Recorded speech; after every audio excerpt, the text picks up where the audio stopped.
In this lecture, we are going to study the process abstraction. So this is a key idea in any operating system, and every operating system, the main job can be looked at as running a set of processes, right? So we are going to spend some time understanding what we mean by a process. So what do we mean by saying the OS provides a process abstraction?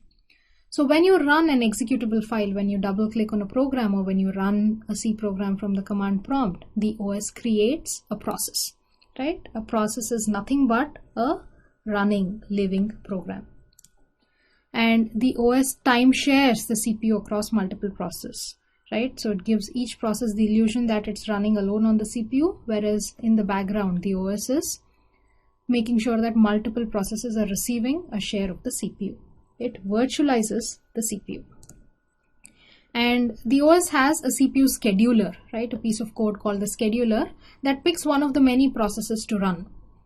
And the scheduler has two parts. The first one is a policy which decides which process to run. If I have 10 processes currently active in the system, which one should I run, right? That is the scheduler policy. And once you decide which process to run, making sure it is running and making sure you switch between processes, all of that is part of the mechanism of running processes. So we are going to study these two parts separately. So before we get into how the OS runs processes, let's first understand what all are the pieces that a process contains. So every process that is created in the system has a unique identifier called the process ID or PID, right? And a process has some memory footprint, that is in the RAM there are certain pieces of the process that are stored. So what is this memory image of a process? So it contains several things, right? So the memory image contains many things. For example, there is the code, which is the instructions of the process. If you've written a C program, the compiled instructions are part of the code. Then there is the data. There are the various variables that are there in the process, that is the data. And you have something called a stack. So what is a stack? When you make function calls, right? Arguments to the function calls and all of that are put into the stack. So this is a dynamic structure, right? The code and data are static. When you write a piece of code and compile them, the code and data are fixed. But the stack is where, as your program is running and making function calls, the stack keeps changing. And finally, you also have the heap, which is if you want to dynamically allocate memory at runtime. For example, you do something like malloc. The memory for that comes from the heap, right? So these are all the pieces of what is called the memory image of a process, and this resides in RAM, okay? And when a process is running, it also has, so you have the memory image, you also have the CPU context. That is, when a process is executing on the CPU, there are different CPU registers, right? There's the program counter that is pointing to some instruction, the current instruction. Then there are various other registers that are storing pieces of data from the program. Then there is a stack pointer that is pointing to the current position in the stack. So all of these are part of what is called the CPU context of the program. That is, when a process is executing, it has all of this state about itself in the CPU. And then finally you have a bunch of open files, right? So process is writing something onto the screen, so it has a standard output file open. It is printing out error messages to the screen. It is taking input from the keyboard, which is called the standard input, right? So all of these files of a process are also open. So all of these correspond to the state of a process, right? So how does the OS create a process? Okay, so the OS has to build up all of the state that we've seen. So the first thing that the OS does is there is some, there's a disk that has, say, the executable of the process, and there is your CPU, there is your memory. What the OS does is it takes a chunk of the memory, allocates it to this process, copies the executable into memory.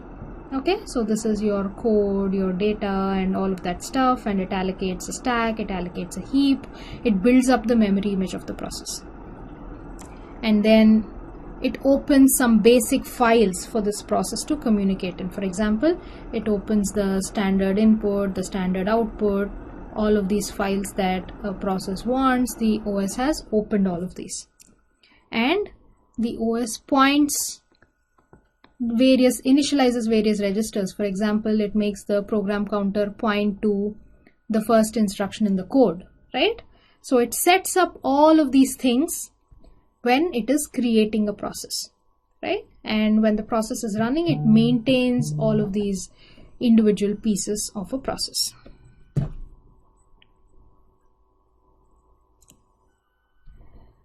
So the next thing we are going to study is the states of a process, right? So a process exists in different states. Not all processes are equal.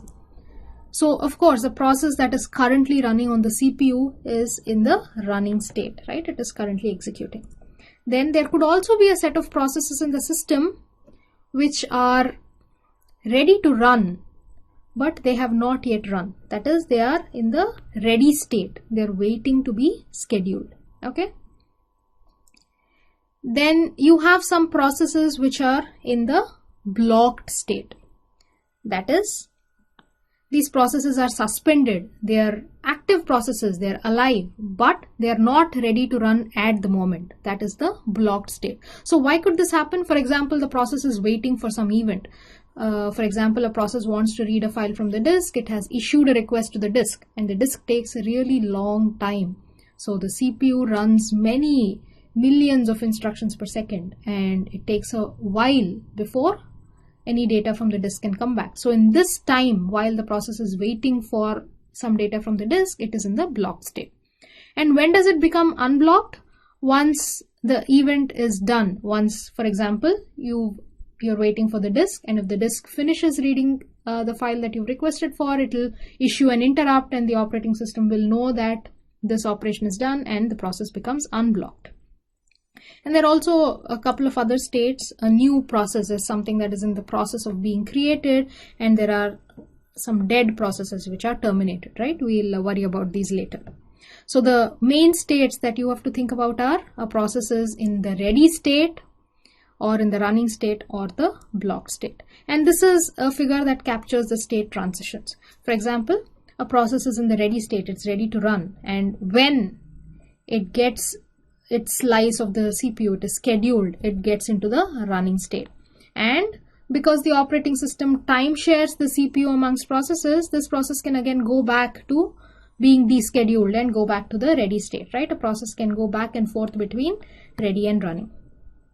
And when a running process starts an IO, it gets into a block state. For example, it reads from the disk or wants to read from the network card, whatever, in which case it goes to the blocked state. And when this IO operation is done, it goes back into the ready state again. And once it is ready, the operating system might decide to schedule it and make it a running process again, right? So here is an example. You have two processes, process 0 and process 1. So initially process 0 is the process that is running on the CPU for the first 3 time slots, and at which point process 0 initiates an IO operation, say a read from a disk. At this point it cannot run, right? So its state becomes blocked. Process 0 becomes blocked, and the CPU switches from process 1 to process 2, and now process 1 starts running. It switches the CPU between process 0 and process 1, and process 1 starts executing on the CPU now, right? So now at this point, at time slot 7, the IO operation is done, right? So process 0 has got what it wanted, but the OS could still continue running process 1 for some more time. And now process 0, it goes from the blocked state to the ready state, right? It is no longer blocked, it is ready to run, but it may not get the CPU immediately. So it stays in the ready state, and once process 1 finishes, the operating system might eventually come back to scheduling process 0 again, right? So here is a simple example where you see two processes that are shuttling between the ready, running and blocked states. And the key point to note is that once your IO operation is done, you go from the block state to the ready state. You needn't jump onto the CPU immediately. You may not get the CPU immediately. So you wait in the ready state, and when you are scheduled, you get into the running state. And finally, the last thing we are going to study is how does the operating system keep track of all of these processes. In any operating system, there is certain data structures to track processes. For example, it could be a linked list, it could be a heap, it could be any data structure which has the list of all processes which are active in the system, right? And this list, each element of this list is typically what is called a PCB, or a process control block. That is, information about each process is stored in a PCB, in a data structure called the PCB, and a list of these PCBs is maintained to track all the processes in the system. Note that different operating systems use different names for the structure, and PCB is sort of a generic name that captures all the variants.